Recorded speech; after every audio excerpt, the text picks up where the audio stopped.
Welcome back to another one of Don's Get Your Health Back series. I've invited Tamas Finta here today because I want to speak about the dangers of exercising by toning specific muscles. Now, from our conversations before, Tamas, you don't think this is a really wise thing to do? No, I don't. Bodybuilding itself is a sport. Most gyms are set up and equipped to support people who want to do bodybuilding, increase muscle mass and go on the stage and win competitions. It is not the only way and the best way for just anybody to exercise. Our brain doesn't think about moving muscles, it thinks about movements. And there are fundamental movement patterns that us humans should regularly practice and perform, such as pushing, pulling, squatting, hip hinging, carrying, running, walking, which is the gait movement pattern. These are the really important ones, not focusing on a single muscle at a time. And what can happen if you do focus on these single muscles? Well, what will happen is just like most people actually desire, that piece of muscle will increase in size.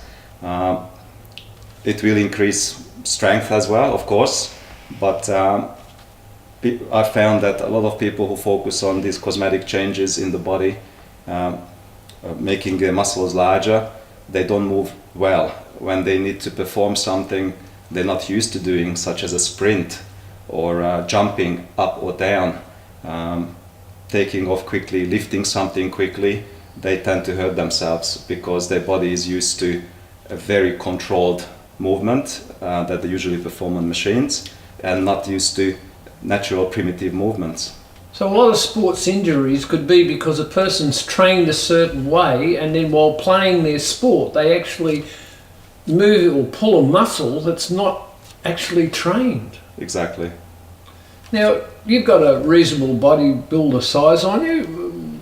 How did that happen if you're not doing specific weights? Well, compared to a bodybuilder, no I don't, but I did many years of bodybuilding myself, and I was reasonably strong, over 92 kilograms in weight. I'm less than 80 now.